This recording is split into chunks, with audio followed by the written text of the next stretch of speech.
Ladies and gentlemen, welcome back to the Richmond Tigers review. This time I'm going to be reviewing our game against the West Coast Eagles.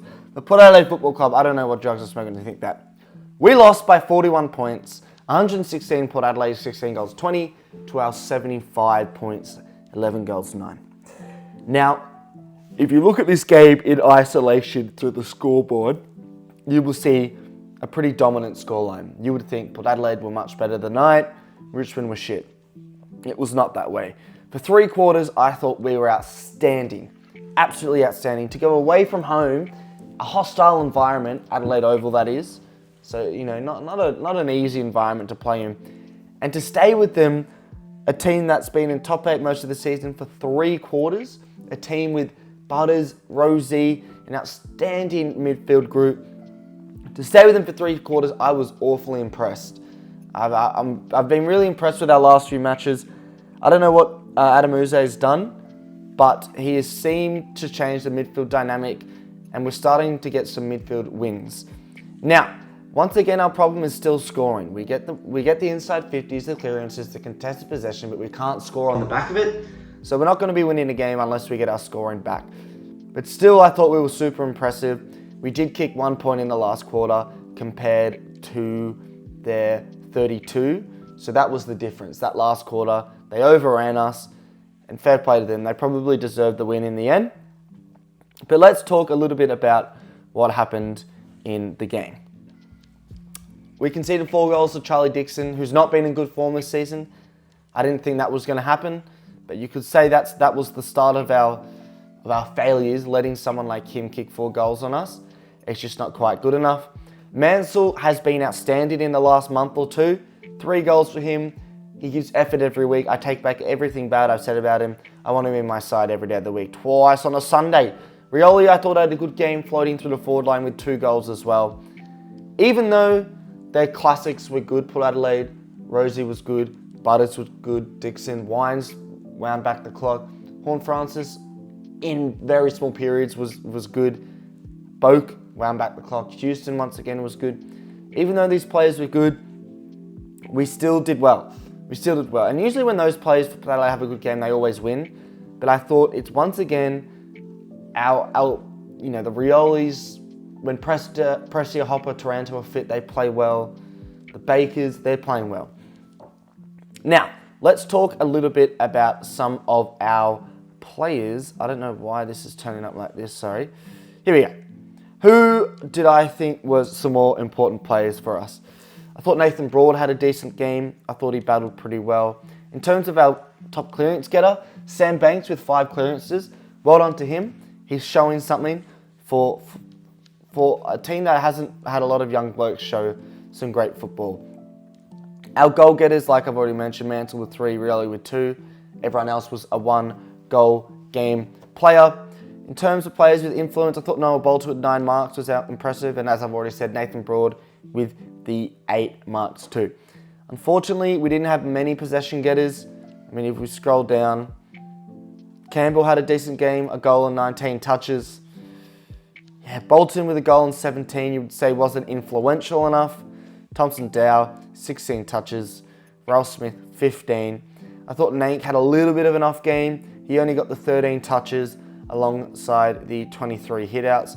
I thought, unfortunately for him, Jordan Sweet got the better of him with 43 hitouts and the 5 tackles. So, look, Nank had an off game. He's been great all season. We'll give him a let off for that. We look at the meters gained as well. Yeah, Nank had 18 meters gained, so it was a bit of an off night for him. So we will let him be. Some of the players that I wasn't so impressed with, Sonsi obviously came off. Samson Ryan, I still don't know what he's doing. I just don't get it. Kazitsky, against a great Port Adelaide defence, you can't really complain too much about him. I thought Tom Brown looked a bit weird. I believe we played him up forward at times. Steely Green's been really good. Sorry, let me talk about Steely Green. Steely Green's impressed me. Sam Banks has impressed me. Caleb Smith, I have a couple question marks, as do I about Thompson Dow. Seth Campbell's been great. James Trezise, I think he's been a good inclusion for us. He's sparked some excitement too. Look, we're starting to get some of these young players playing good football, and that's really good. We're going to finish off talking about the team statistics for us. We had less disposals. We had 20 less inside 50s. So these stats sort of show you why we lost the game. We had a lower disposal efficiency.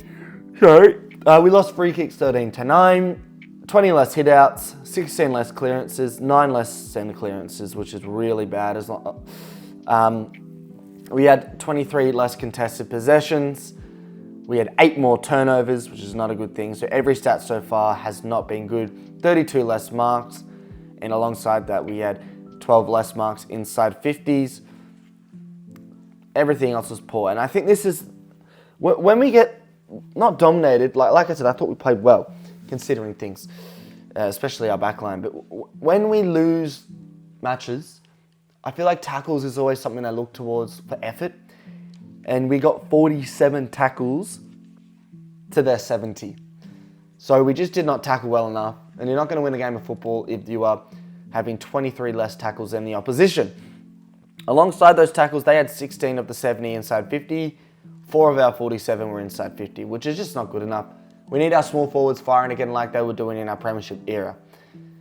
The only thing we had more than them, apart from turnovers, which isn't a good thing, is 1%ers, 46-61, but that doesn't change the game at all.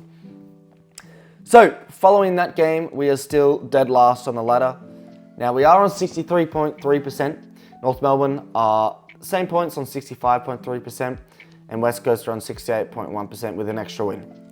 I think North Melbourne have been playing amazing football in the last few weeks. Their midfield's been outstanding. They just can't quite get the job done, but they will win a game or two in the next 5 weeks.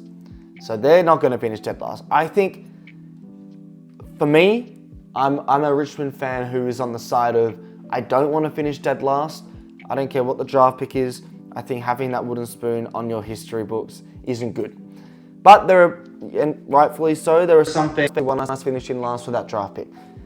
For us to finish dead last, we're going to need, for us to not finish dead last, we're going to need to get over the Eagles. I think as long as we get a win and a percentage boost, I think the Eagles will keep losing more and more percentage, and I think we can finish 17th. But the Eagles is the only team I see us overtaking, definitely not North Melbourne. Next week, we've got Collingwood at the G.